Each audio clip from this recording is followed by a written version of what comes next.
Said it once, I'll say it 100 times. Rob is much better at this game than we're giving him credit for. On last night's episode of Traders, all of the players had to enter into a Jack-in-the-Box style box, and this was a classic game for the show Traders. Every season they do something similar where they're having the traders vote for these different players, naming, for example, who is the most valuable or who is the weakest. And then those answers are given to all of the players. Players usually have to vote, and they have to see if their answers coincide with the traders' answers. I've been watching a few other seasons from other countries, and I've noticed how this game can be very make or break for the traders. If the traders decide on the wrong name, if it hints back to a conversation that they've had previously with a faithful, if the traders get too many of the answers correct or too many of the answers wrong, it can really flip suspicion onto the traders. It can lead to a banishment. So Rob coming out and then looking at Eric and literally being like, keep your eyes on me. I mean, Rob was literally like, I got this. Him saying that they were going to vote for Tara for every single thing was beyond brilliant. It took the faithfuls a few times to realize what they were doing. It allowed Rob and Eric to kind of gather information from the rest of the players to see who they would choose. It kept suspicion off of both of them. It actually drew more suspicion either toward Tara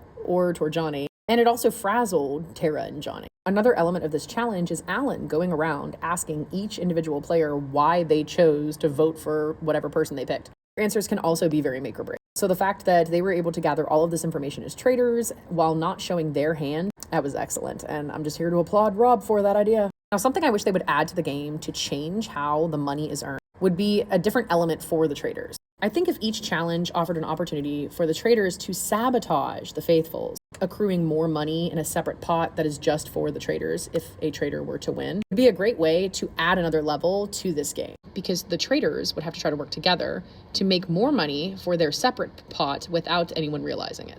Clearly, Rob and Eric would have did really well at that, because in this game they were sabotaging the money going in, but it was ultimately to save themselves. But what did you think of this decision? Did you agree with Rob? Would you have thought of this? How would you have played it differently? Let me know in the comments.